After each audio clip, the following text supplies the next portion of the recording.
Hi, good afternoon. It's Thursday. Welcome to Deering Live. Mr. David, how are you? All right. Good to see you Buenos again. dias. See. Ah, Buenos tardes. Buenos tardes, where you are, indeed. All the way from Buenos Aires. Thank you very much for your appearance today. I've seen you all day. I've seen you multiple times today. I know. Let's pretend like we're strangers and we haven't seen each other since the previous episode. But that's okay. All right. Before we get in, I've got to give a quick shout out, real quick, Dave, because I have a new customer this last couple of weeks. His name's Rudy. Rudy, I want to give you a shout out because he sent me honey today, fresh from his own beehives. Raw honey. I can't wait. Thank you, Rudy, for that. Yeah, pretty. Yeah. Where do those come from? Where's Rudy? They are Floridian bees. Oh, wow, nice. Happy bees. They are happy bees in the sunshine, but it looks awesome, straight from the hive. So we'll try that later. See what the kid's like. All right, we're not here to talk about honey. I don't think. Last time I checked. All right. Well, I mean, here's the thing with Deering Live is that we have a lot of cool guests on this show, and oftentimes we like to ask them, "Hey, like, who should we look out for? Like, who's your favorite banjo player who's impressing you right now?" And a lot of times, it's been the same answer, and the answer has been Max Allard. And so, of course, we had to have him on the show. And if for those of you that are not familiar with Max, he's a truly gifted five-string banjoist. He plays in the three-fingerstyle. He's the winner of the 2018 RockyGrass Banjo Competition and the 2019 FreshGrass Banjo Award. He has a new album out that we're going to talk about today called Odes Codes that was produced by banjoist Jayme Stone. And he is currently studying composition at the prestigious Oberlin Conservatory. To quote one of our greatest banjo players, Max has a new, mature, and poetic voice on the five-string banjo, beautiful compositions, and a very nice touch. And when somebody like Béla Fleck says that, you know this guy's for real. We also just discovered, most importantly, that his favorite sandwich is the Cubano, a very bold choice. Let's please welcome Mr. Max Allard.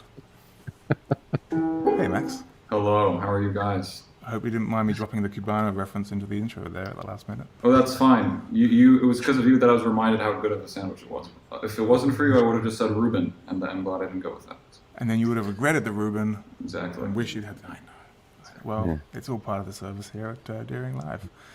How you been? I've been well. This semester at Oberlin has treated me a lot better than last semester, so I'm on no late deadlines so far. Excellent. That's what we like to hear. And you're in your first year, right? Yep. Second semester? Second semester of freshman year, yes. Excellent stuff. Excellent stuff. We're going to get into that in the conversation just shortly, but you admitted to have watched a few episodes of Deering Live, so you know how this goes. We're going to ask you if you want to jump in and play us in with a little tune, and then we'll come back and have a chat. Sounds great. All right. What do you got for us? I've got for you the last composition of Odes Codes. This one is entitled Alta. Awesome.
All right. Thank you. Yeah.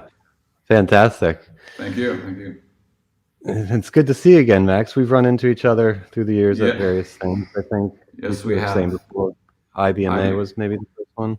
And RockyGrass. In fact, I'm still using the Deering prototype thumb pick that you gave me at RockyGrass. You said I can keep it if I make a few comments about it, I can have it for free. So I gave some feedback, and now I'm playing with it. Fantastic. Glad you're still using it. Good to hear.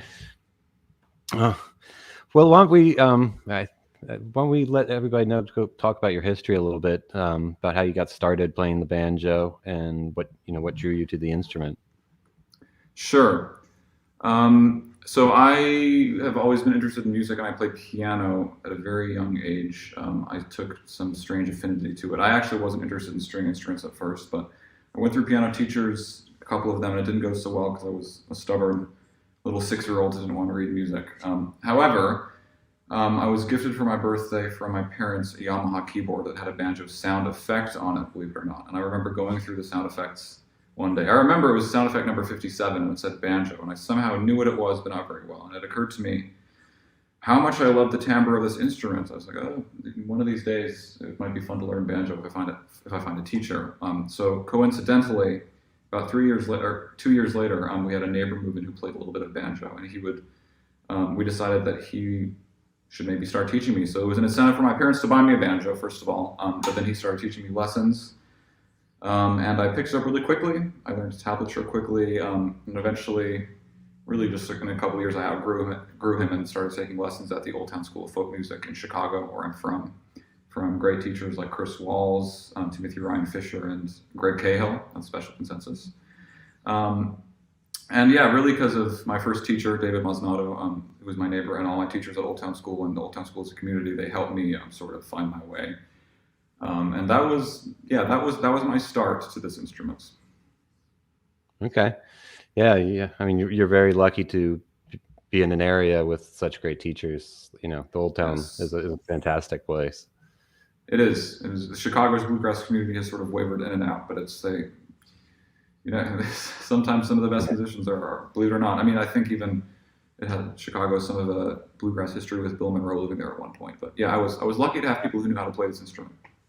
Yeah, you can hear in your playing style, I think, your pianistic background in a certain way. Definitely. Have you heard that before? Yes. Well, it's funny because it's sort of the wrong way around. Because I've actually been more interested in piano music in the last few years. It's funny because I'd always taken a deep interest and appreciation and love for piano music. Ragtime was my first influence in Scott Joplin, and I wanted to learn his stuff like The Entertainer and Maple Leaf Rag. And I was, as I already mentioned, my piano lessons weren't so successful, but I'd still kept this stuff in the back of my mind. I certainly hearing Scott Joplin at the age of like 6 or 7 influenced me in some way to influence my years later as a musician. So just pretty much within the past, I'm not even sure I can answer exactly how I got exposed to it, but more contemplative, neoclassical contemporary stuff like Chili Gonzalez, Ryuichi Sakamoto, Keith Jarrett, Oliver Arnolds, the piano players who do sort of stuff that's inspired by classical. Most of them studied classical music, most of them studied some jazz, but it's an amalgamation of a whole bunch of different influences, but it's still sort of their own thing, and it's largely more somewhat diatonic music, sort of film music sounding. I've certainly been inspired by Ryuichi Sakamoto's film scores. But in general, yeah, like some of that kind of stuff, like the Japanese stuff, the French Impressionist stuff, I have been very interested in as of late. And really one of my goals, how deliberate I am with this depends, but is to try to get this type of contemplative, impressionistic, even though I don't really like that word, but that contemplative impressionistic approach to the banjo.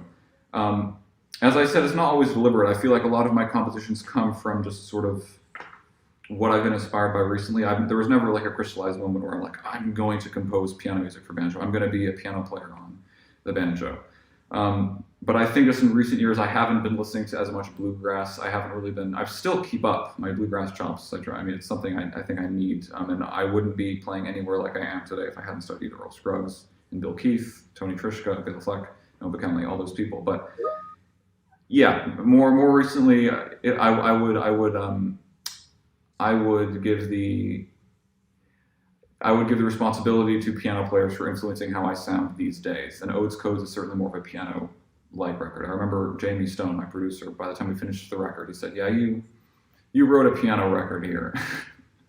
So, yeah, it's generally, I feel like, you are what you eat. Recently, I've been more influenced by piano music, and I've sort of found a way that it works out in banjo. This instrument is typically thought of being short and plunky and not very much sustained, but I've set it up nice and warm. I've worked very hard to get this warm sound, and I'm trying my best to sort of invent a new style, a pianistic approach to this wacky instrument. Yeah, and I mean, that's a lot right there. Let's set up. You mentioned your setup right there. Let's dive into that setup. What do you do to your banjo to bring out the warmth in it? To take off some of that high end, that classic, shrillness that people think of the banjo. Mm-hmm. The main thing, the biggest, I maybe shouldn't call it the biggest, but one of the main influences is head tension. Is a lot of, if you're a banjo, probably this. The bluegrass standards is to have your head ring it around a G sharp. I think mine's around a little bit under a G or so. I have, for a long time, messed around with this. I've gone down to as low as E, sometimes F sharp in the head tension. Right now, I want it set up so I can play bluegrass. Because I'm playing some bluegrass at Oberlin, so I want it set up so I can sound good in a bluegrass jam, so to say, but it still sounds warm. So, Odes Code specifically was recorded, I think, with a head tension of around F, very low. And right now I'm at like a little bit below G 440, G A435, something like that. So that's the key player. The other thing is bridge. Like, this is a neckfill bridge. Somehow I convinced Tom Neckfield to make me this free of charge. He just sent it to me in the mail very kindly. And it changed the way it sounds. It's also a compensated bridge, so I never have a sharp third string. That can be a problem on the flat bridges, specifically the third string going sharp. It is not the original tailpiece, but this tailpiece makes a big difference. I actually put on a neckfill tailpiece, and it took away a whole bunch of the banjo's warmth, believe it or not. Not sure why, but for some reason, this specific clamshell presso tailpiece, which is new, by the way, a new presso clamshell, contributes to the overall warmth. More recently, high action. I'm not sure. I don't measure it, but I've adjusted the truss rod so that I have more of a bend in the neck. I haven't messed too much with the coordinator rods. But that's pretty much it. I would say the biggest contributor is the lower head tension. Yeah. And how tall is your bridge? Do you know? Man, it says so on the bottom. I'm not going to take it off now. I haven't taken it off for a while. I think it's 11/8 of an inch. 11/16. 11/16, maybe. That's pretty common. 5/8 or 11/16 are the two common ones. 11/16 sounds right. Yeah, I haven't checked for a long time. And you're using heavier gauge strings? Or are you using just a lighter gauge? Do you know the string gauges you use? Yeah, I use the straight up strings, medium gauge strings. That's from 1 to 5, 10, 11, 13, 20. And 10. I used to go, that's pretty much standard for a lot of bluegrass players. I used to go heavier, like 11, 13, 16, 23. Mm-hmm. That has its own interesting quality, but it doesn't work for bluegrass, and for some reason it sounds a little bit thuddier. There's a certain type of sparkle that goes away when you have heavy gauge strings.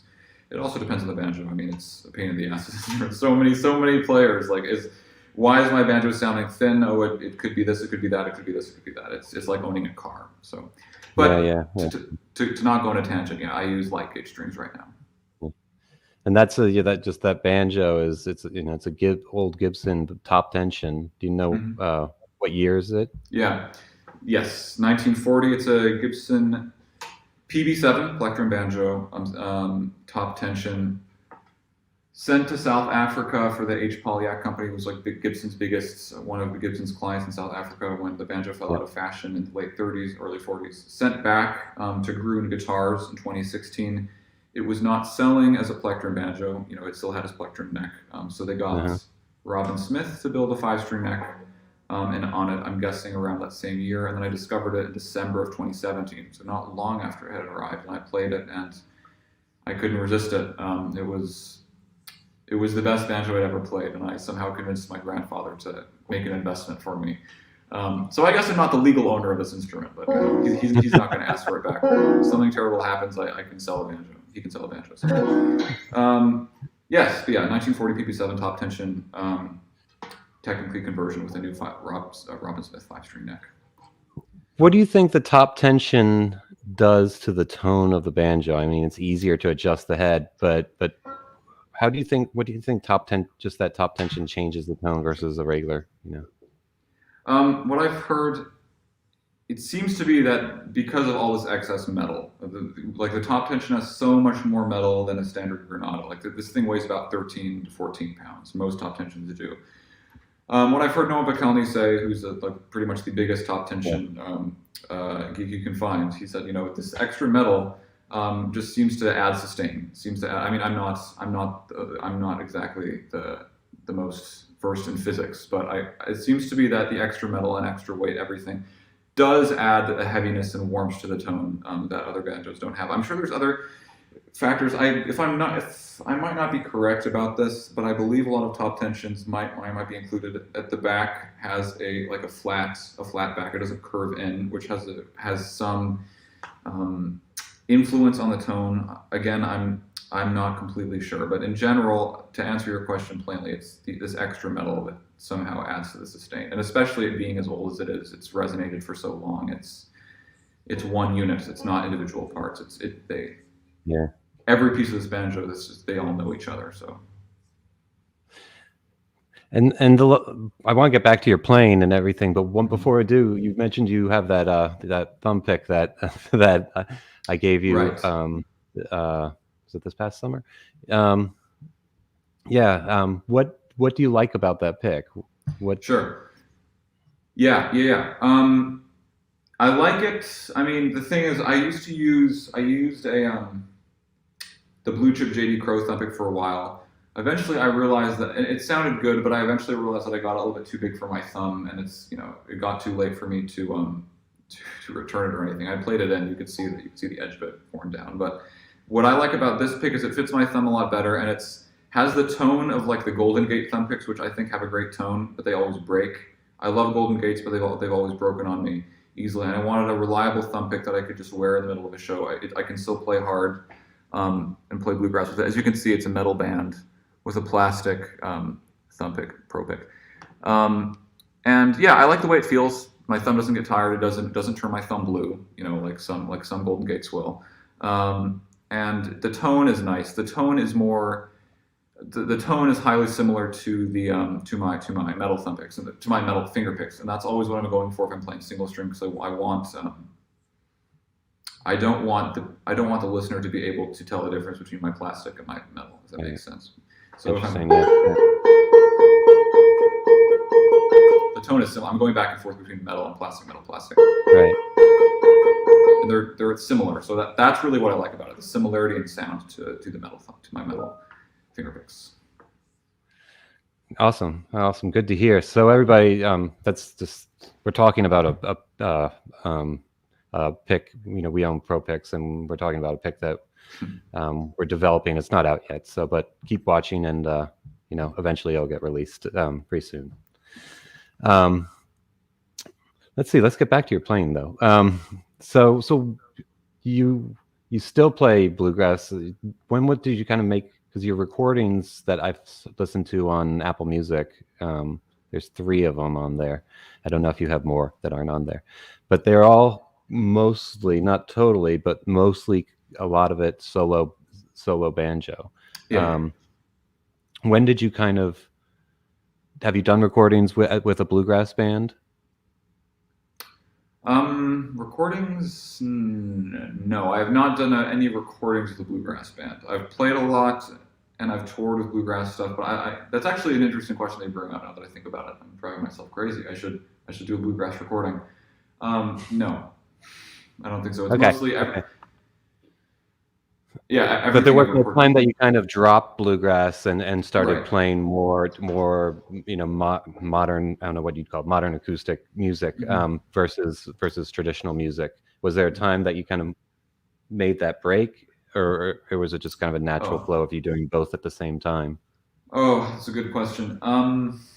Well, I guess this is important to mention. I mean, I always was listening to more than bluegrass. I went through like a bluegrass phase, of course, and I listened to a lot of Earl Scruggs when I got started. But I'd always listened to other bands, like alternative rock. I mean, my parents actually though had an impact. As uncool as it is to give credit to your parents, I must give credit where credit is due.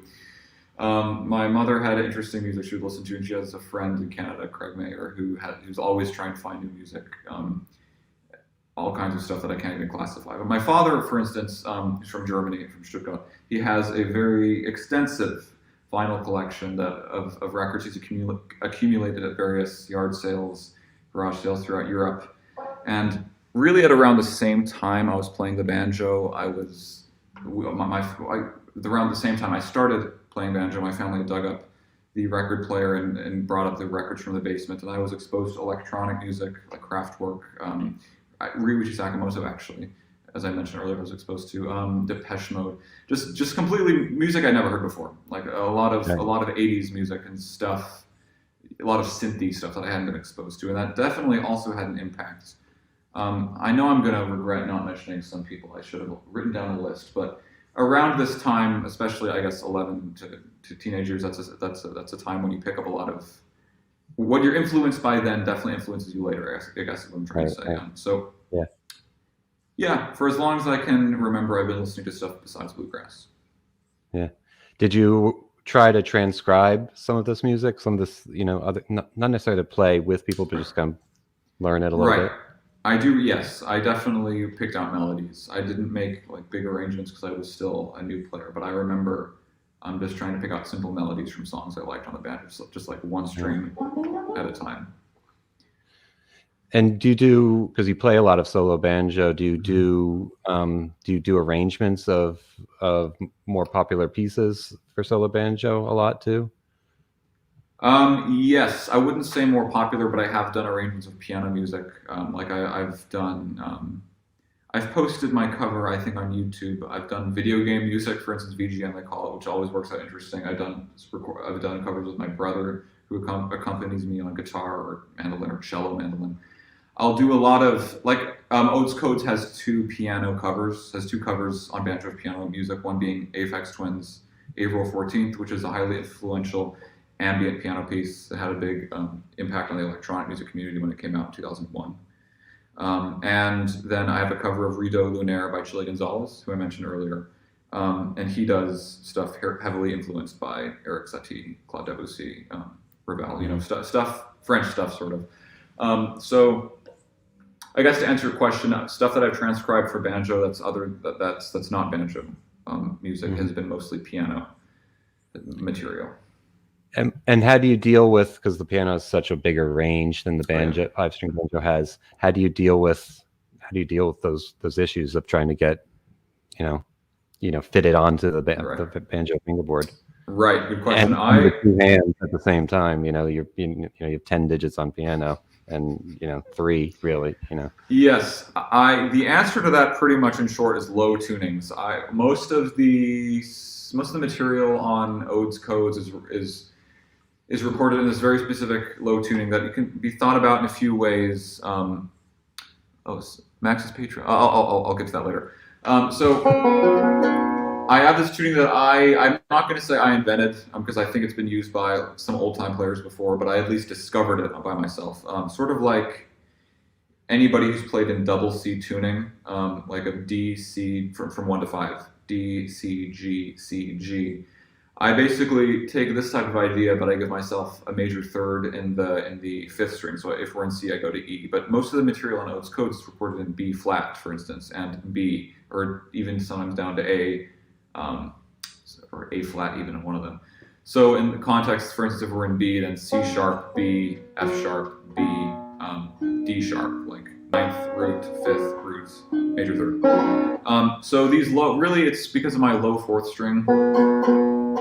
Then I'm able to get like certain intervals like sixths in a more pianistic way. And I try to, in other words, I try to go as low as I can go. I try to play poco with this instrument. I'm generally not trying to stay in the low register to sound pianistic.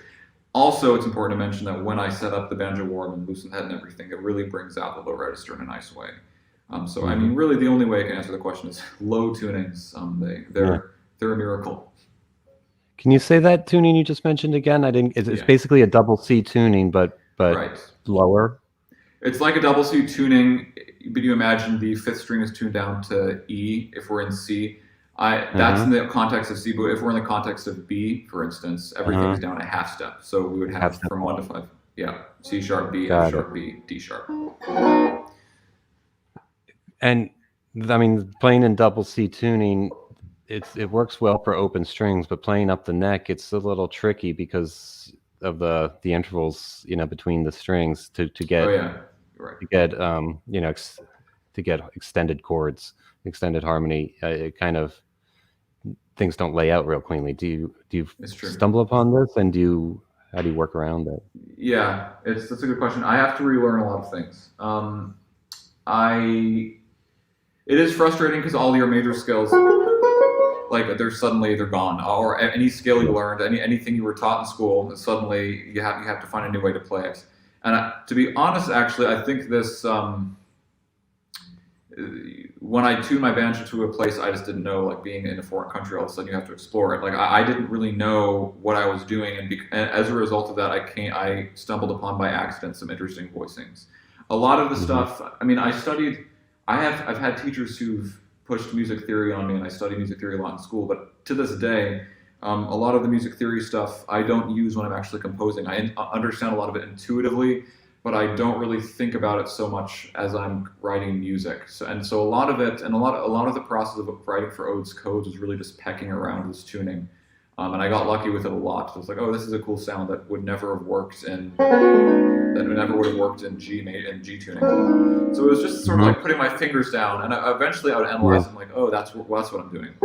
But a lot of it is just me putting my fingers down and seeing what I get. And then later it's like, oh, that's a tool for my toolbox. I can use it later. So I began to become very familiar with this tuning, but it was certainly a bit of a learning curve. And doing that I've done that before, and it really forces you to, use your ears instead of using memorization, these boxes that you've memorized. Exactly.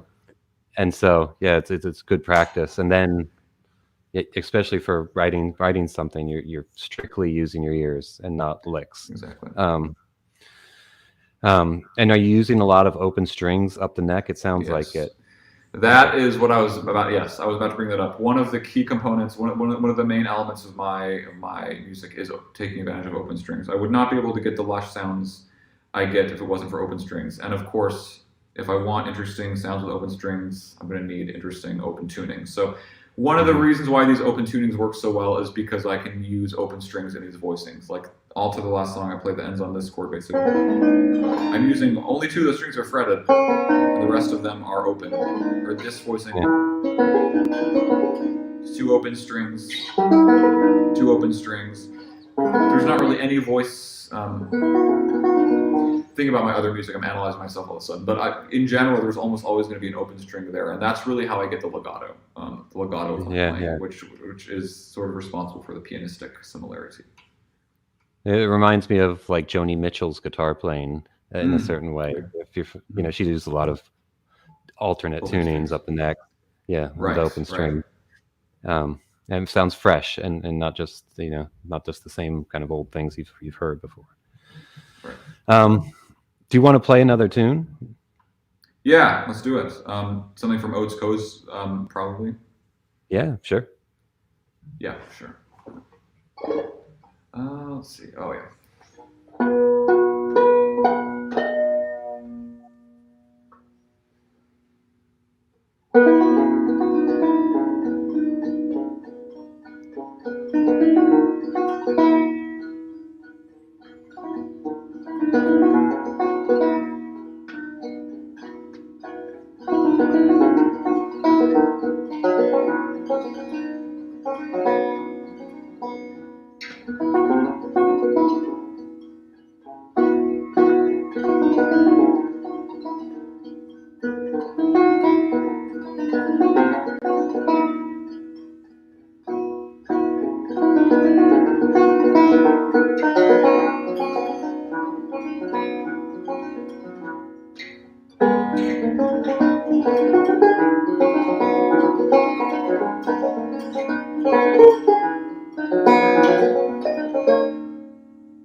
That's beautiful. It's fantastic. Thank you.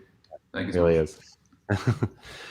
Yeah, I remember hearing you, the first time, and it was like, he's good.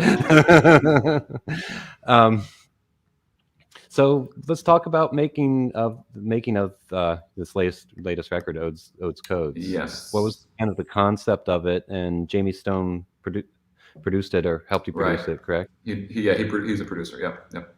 Yeah. Yes. So the pretty much the entire album was written in quarantine in 2020, with a few exceptions. There's a couple tunes that were written right before. But, like many people, I found a lot of time on my hands, spending a lot of time at home just playing the banjo.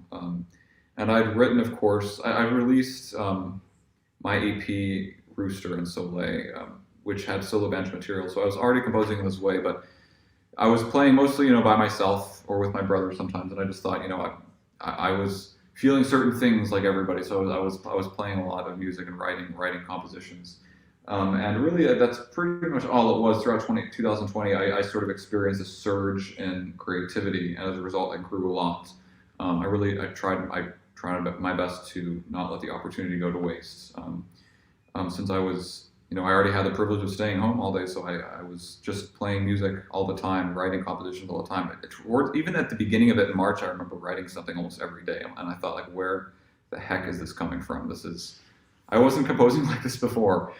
So right. Who knows where it came from? But I really think it was just this time on my hands and emotions, everything. I was just composing music as a result of the pandemic, and a lot of this stuff, I think, like the first tune I played, for instance, Alta, was actually written in the studio with Jayme, and I remember Jayme telling me, Max, when you're making an album, spending time in the studio, you have all the creative juices running. You're bound to make another song. I'm sure you're probably going to write another song here in the studio. And he was right, because that piece of music I wrote in about 40 minutes while he and the sound engineer, David, were getting my mic situation set up and everything. Right. So yeah, with the exception of that tune, pretty much, and Deco, the duet between him and me, pretty much all of it was written in that time span from February to March, from February 2020 to January 2021. Yeah, it's great when you find yourself in the zone when you're and you had a extended period. It sounds like where you're really getting productive, being productive and getting good material done. Mm-hmm. How would you capture your ideas when you have these coming? How do you write on the banjo? Do you ever write on the piano or on another instrument? And yeah. Well, do you mean specifically writing music like notation and tablature? Yeah, you do write it. Do you use do you put it on paper or do you make notes like some chords, some harmony, just chord charts or something, and then or you record it on your phone? A lot of people do that. Right. You get idea. Rarely do I do any transcription of myself when I first write. I will because I'm such an oral learner. I've generally not written down music as I go. It's funny. So yes, I guess short answer. I've pretty much, for what I did for this album, was come up with something, put it on voice memos, come back to it later, write the next part, and pretty much put nothing on paper. Until recently, though, I think this has been announced by Jake Sheps. I'm doing a tab book for this album, Odes Codes, which will come out hopefully soon. It was here at Oberlin. We have a January term called Winter Term, where you can do a project of your choosing, and I chose. My advisor approved for my project to be a whole tab book of this album. So throughout pretty much end of December and late January, or pretty much throughout January to late February, I worked on this Odes Codes tab book, which is a very interesting process for the first time, transcribing myself. You learn a lot about yourself when you transcribe yourself. That's an interesting thing. You learn about your habits. You learn about things you could have done better, perhaps. Like, oh shoot, should have changed that. Odes Codes wasn't up to snuff now, but you know how it goes. So, yeah. In short, I definitely transcribe myself once the deal is done. But in the process of writing music, generally, I don't do it very much. Here at college, it's a different story because I'll have Baroque counterpoint class and have to write, have to present sheet music. So. Sure. And I'm getting better at that. But yeah, it's the way that I've always been is by ear. So you'd make a little section, a little theme or whatever, a little thing that comes to mind, record it, and then come back, memorize that, record it, and kind of learn it and memorize it, and add to it along the way until it feels like it's a completed piece. Right. Okay. Yeah, There are certainly a lot of unfinished ideas that are sitting around in my voice memo archives. That's for sure. Right, that's the other thing. How do you organize these? I've gone through this, and then it's just a mess of random ideas. It certainly can be that way. I'll maybe try to name them something memorable. I mean, usually the way that I tend to write is pretty extreme. Like if I really fall in love with an idea, I will try to pursue it to the best of my abilities. And usually when I am really inspired by something that I come up with, I am better at finishing it faster. If I'm writing something that feels more contrived, or I'm trying to put a certain concept behind it and just doing desk work, it's usually I'm worse at that. And that's a real skill. It's a hard skill to be able to have a huge concept behind your piece and write a symphony or to write a sinfonietta, as I just did. Here at college, it's a different thing. But yeah, I will say that my favorite compositions of mine were written in about usually a day, oftentimes. Or like the skeletal structure that was written in a day, and I tweaked things later. But usually I will write pretty much like enough of the tune to know that it will be easily finishable. And then those are the things that usually end up living on. Some of the other things that I like little nuggets that I come up with that I don't finish might just sit back in the archives for a long time. And sometimes I'll dig up things that are 2 years old and apply it. That happened with a few pieces on this record, but It sounds like you're pretty good at not overly self-editing, where you can actually go with an idea and move forward with it, versus a lot of people, myself included, overly self-edit and say, "Oh, that's terrible," and then just keep throwing away everything, basically. I'll have those moments too. But it sounds like you're good at finishing things, which is very good. You have a number of tunes on this album. It's 14 tunes, and these other couple albums with the number of original tunes as well. Right. Yeah, I'm good at finishing things when I like them. Yeah. I'm sometimes hard at disciplining myself, but yeah, most of the stuff on Odes Codes were written relatively quickly. And how was it recording? The recording techniques changed through the different albums you've made up to this one. This one that seems like a step up in just recording quality. Did Jayme and help you with that? And what were you using from mic setup wise? Right. Sure. Yes. Before Odes Codes was recorded with 4 different microphones, a condenser, a ribbon microphone, and 2 smaller condensers. I have to get the exact number. I can maybe look it up later. I never have this memorized, but it's 2 Neumann, 2 small Neumanns, the standard. Probably a microphone person would be able to know what they are if they saw them. Then a larger condenser mic, and then a ribbon mic by Royer. 4 microphones. It's like recording a piano, but that's maybe also how we got so full of a sound. Before I'd recorded, I think, with 2 microphones, a ribbon and a condenser, back at one of my teacher's studios in Chicago. That's where Soleil, the EP, was recorded.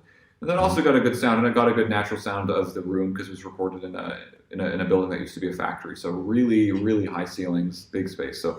And those microphones, of course, the condenser is good at capturing the sound of a room.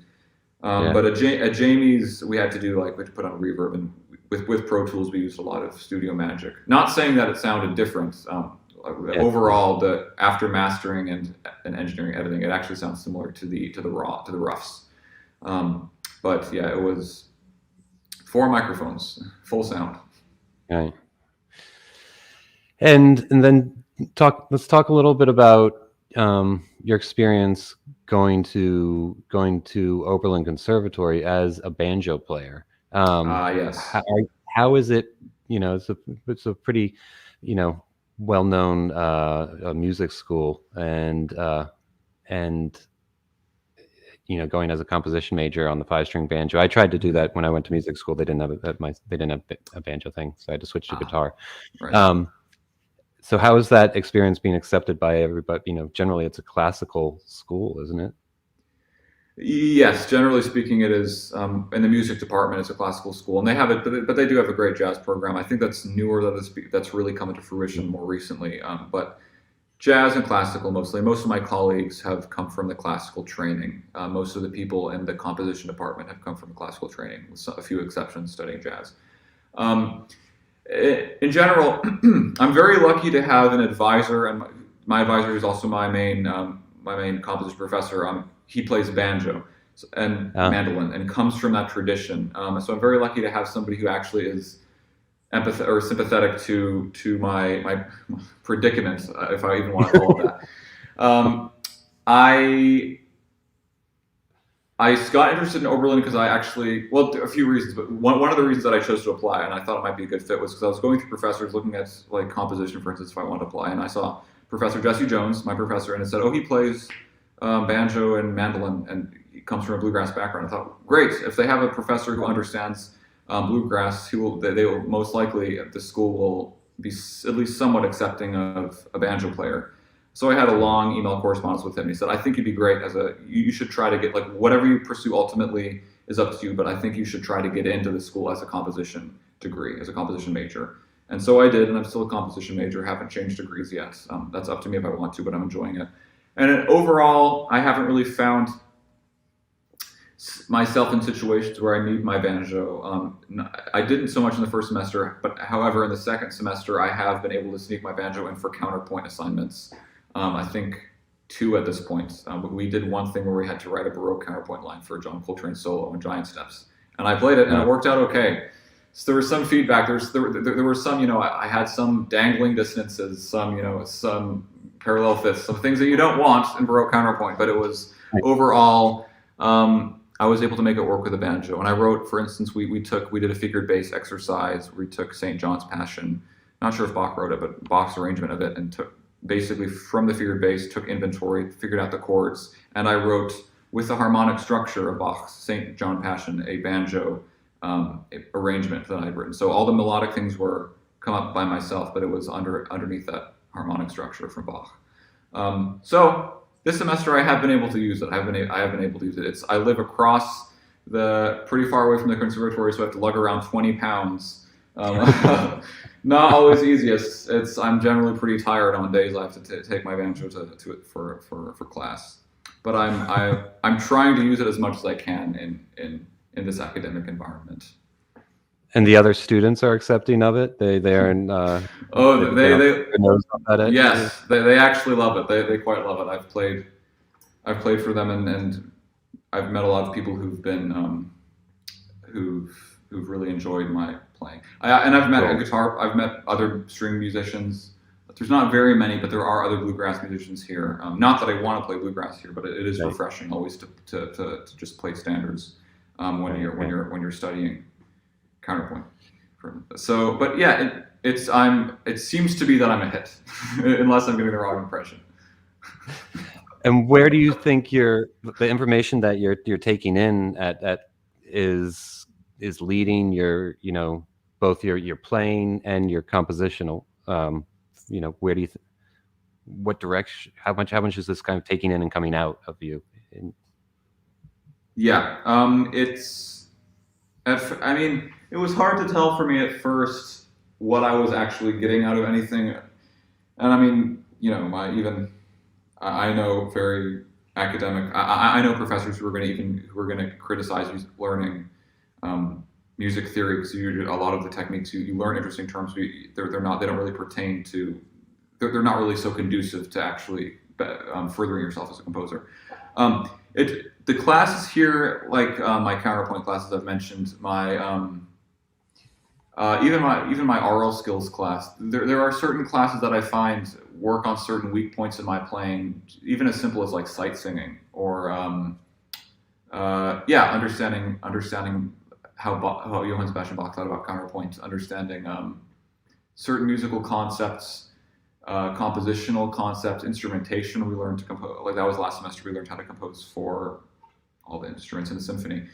I am sort of gaining a knowledge for composing specifically for instruments that aren't the banjo, while still learning concepts that I can apply to the banjo. I took my composition class last semester taught by my professor who I mentioned, Jesse Jones. We focused on certain techniques like interval inversions, like negative harmony, even chromatic medians. I can sit down and name techniques all day, but in general, I've learned certain techniques and actually been able to apply them to my own compositions.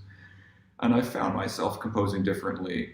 I think it's only been 2 semesters, but I've found myself being a little bit more thoughtful with techniques I'm using, thinking about why, and I'm doing a certain thing. So far, it seems to be that it's at least changing. Bettering, we can argue about that later, but it's changing how I'm composing as a composer and on the banjo. That's awesome. Good to hear. Do you have any recommendations for people watching that want to write their own, compose their own music on the banjo? Where would you, anything you would, kind of overarching general things that might help them? Yes, good question. In general, I don't want to give answers that are disappointing, but I really think it has so much of who you are as a musician is really just what you like and what you listen to. That's what everybody says. In order to be a good jazz player, you have to listen to a lot of jazz. In order to be a good bluegrass player, you have to listen to a lot of bluegrass. In order to be a good writer, you have to read a lot. So I think I just sort of listen to so much non-bluegrass music and contemporary. I'm not even sure. A lot of the music that I like, I can't label. It's hard, but I like contemporary classical music, neoclassical music, solo piano compositions, movie music. I listened to so much of that when I would start playing banjo, I just began to be in search of these sounds, of these extended more extended harmony or ways of thinking harmonically.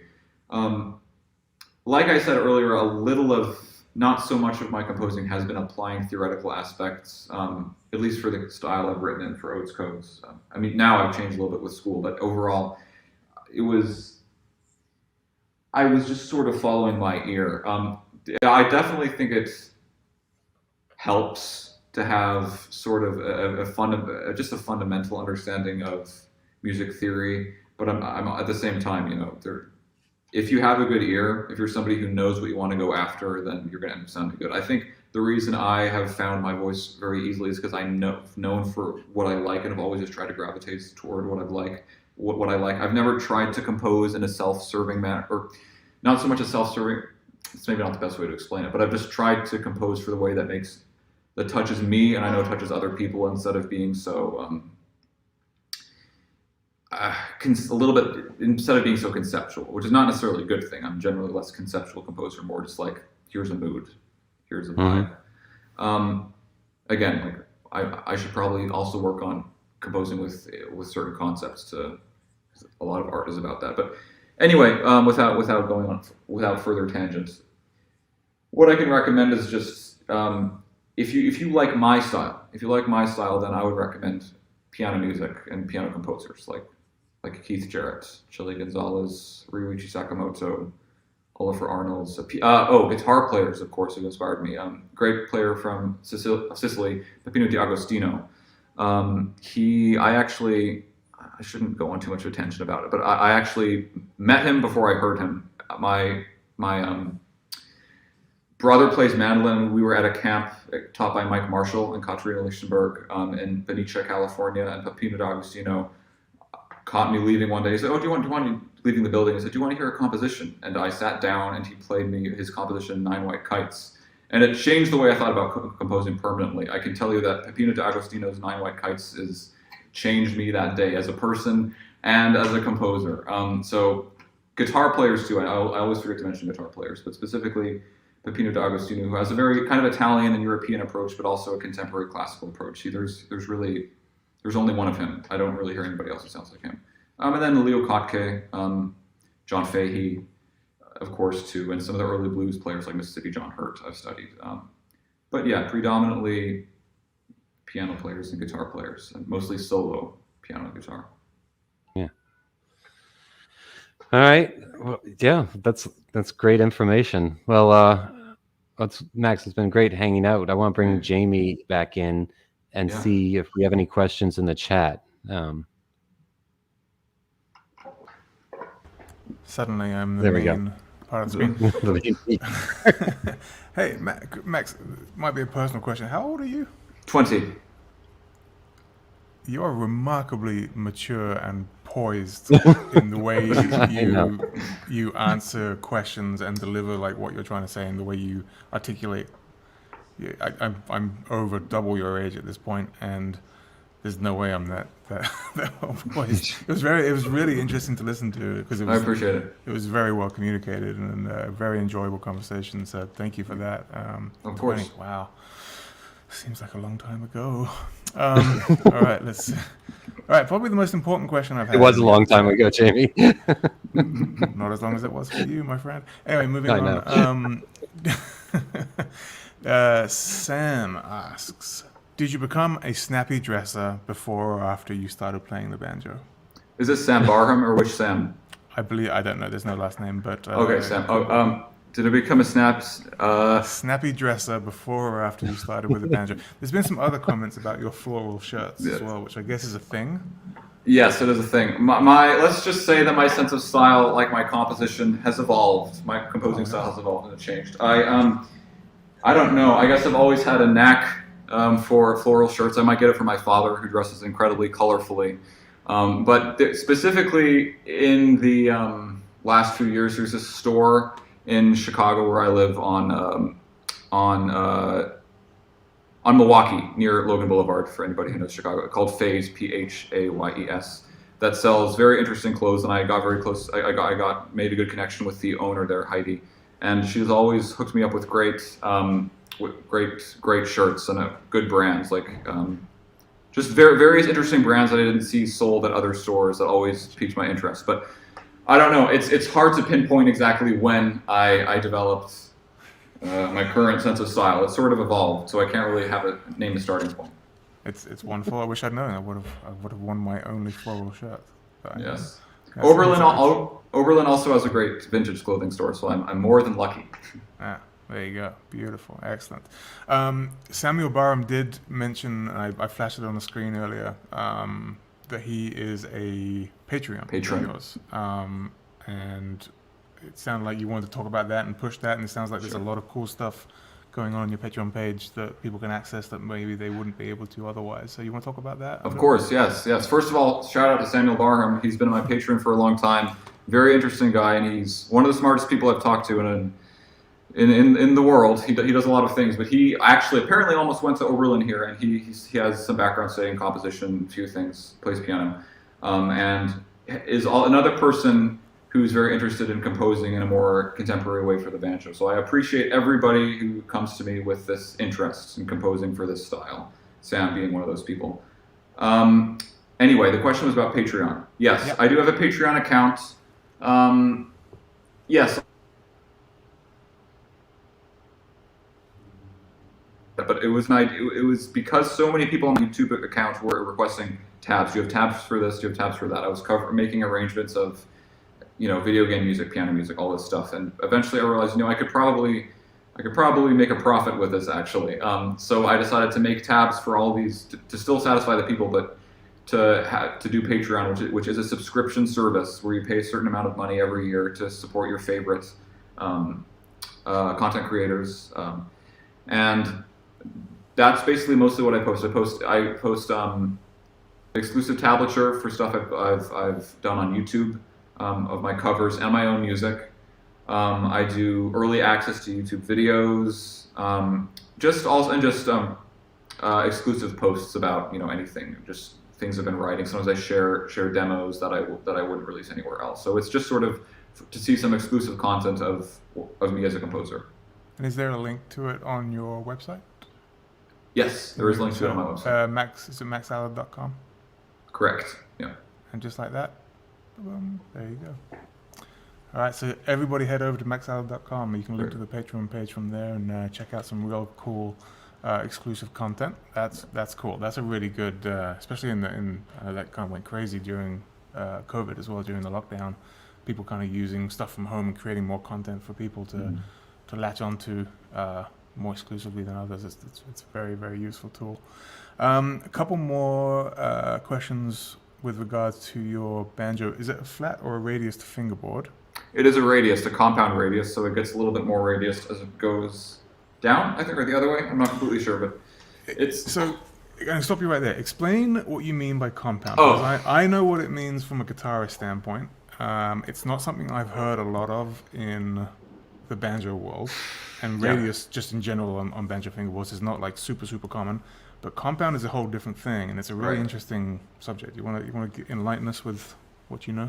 Well, I don't know very much about it, but from my understanding is that the radius gets more extreme the farther you go down. That's what confused me. I don't know if it's up or down, but if I look at my banjo, I can see it's flatter here than it is here, for example. Mm-hmm. So you have certain radius fretboards on, like if you look at especially like a Fender guitars, like Stratocasters and Telecasters, they will have generally they will have a radius fretboard, and I think often it's equally radius all throughout the neck. It might change, I'm not sure, but for this banjo, I believe the compound aspect means that you have a little bit more flat up here where you don't really need a radius fretboard, but up here where you tend to have more action with the thumb and bending and doing things with that engages the thumb, then you have a little bit more of an extreme radius, so you can just for comfort, basically. That's exactly what it is. Yeah, it's a gradient, and it starts out generally flatter, or at least less extreme near the top, where it's a bit more kind of chords, especially on a guitar, like you say. But when you want to explore upper register stuff, then it's just a lot more comfortable, and it gradually becomes more extreme. And banjos typically are a lot less aggressive of a radius when we do them. I think Deering's are, I think they're 15-inch radius, so they're pretty shallow.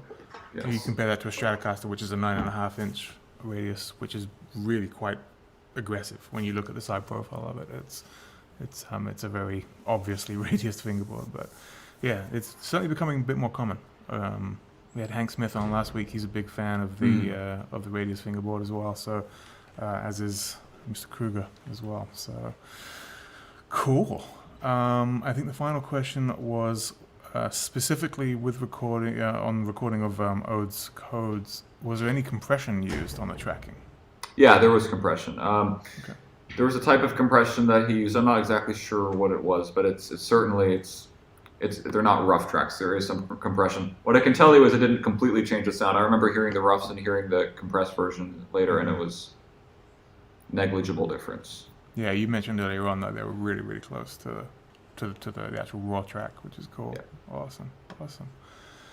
Well, I mean, it's been a fascinating conversation. It's really cool to have you on, and thank you for everything you do in the banjo world.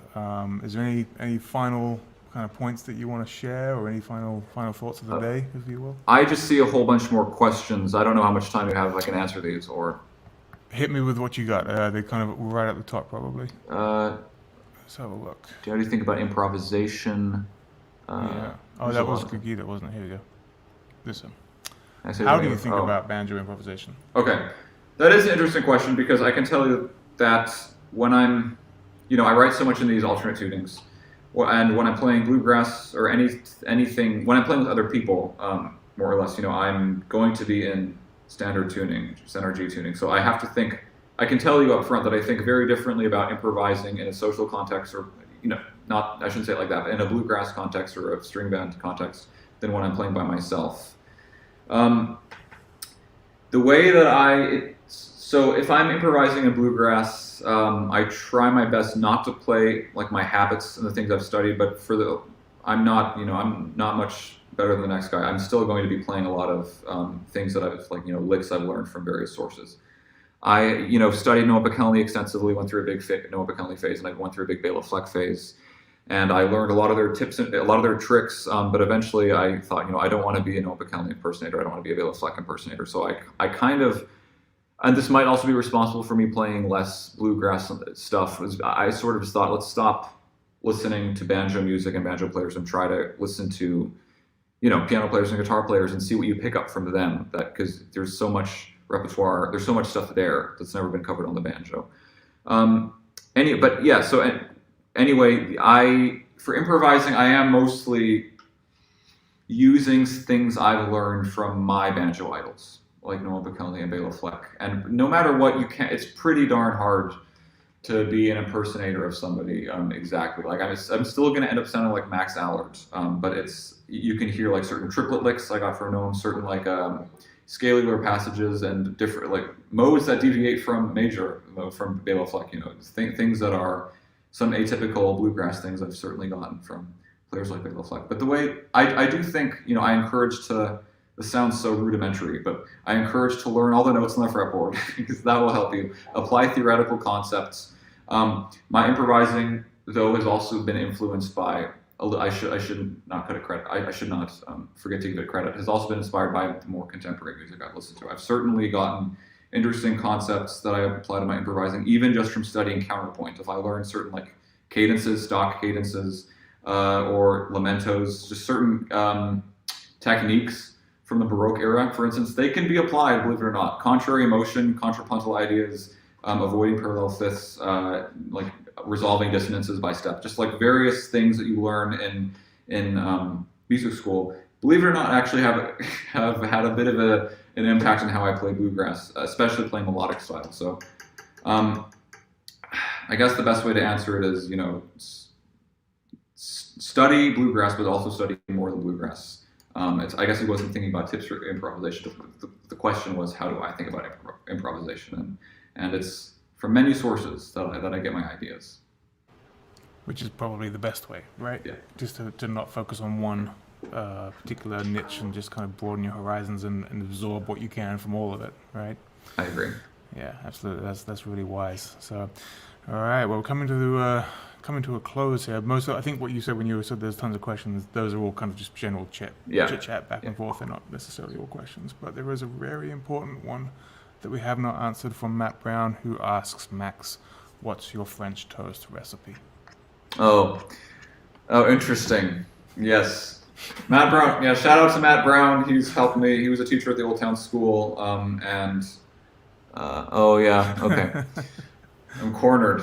Oh, no. I'm going to try to get out of this. Make a run for it before. Part of During Live is to find out about the personality behind the music as well as just the kind of the genius musician side of you, you know. Well, like the floral shirts, now we do the French toast. Well, get this, and don't spread it too much, but milk, eggs, and bread. There it is. It's cinnamon. That's it. I actually, though, to note, the recipe is not so important as the bread you use. Don't use just standard. Well, it depends. There's so many different types of bread. Bread is a diverse subject. We can talk about it next time. But brioche specifically or challah, I always use it. You know, I'm not going to use sandwich bread. I'm not going to use Wonder Bread or Bunny Bread or any of that stuff. I don't think anybody. For anything. I don't even know what Wonder Bread tastes like, fortunately. My parents raised me very naturalist. Anyway, different subject. I would recommend using brioche or challah, something that absorbs it very well. You don't want to let the bread get overly absorbed because then it gets too custardy and it gets weird. So just like dip it in quickly, put it on. Medium heats, you want a golden brown. Cinnamon, don't over sugar it. I don't put sugar on French toast. I just use maple syrup. That's how I do it. And blueberries. Other than that, there's nothing I can say. Blueberries and to come full circle, is it the same bread that you would use on a Cubano sandwich? Probably. For those of you that tuned into the entire show, let's segue back into the beginning there. I don't know. Different bread, different time. Different bread. Probably not. I thought Cubanos are baguettes, so I've never made French toast baguette. Yeah. Wow. You've been an absolute joy. Thank you. It's been great to be on here. Been a real pleasure. Would you be so kind as to play us out with a little something? Yes, I will play you the most recent thing I've written. This is technically the debut of this. It's funny. I'm gonna have to change this. At Oberlin, we're having a concert in May. The midways, where all the first year compositions, well, and some of the other years, but one concert for all the first years are doing a concert of their compositions that they wrote during their time here. It could be their first semester piece. It could be something completely different. And I was planning on premiering this.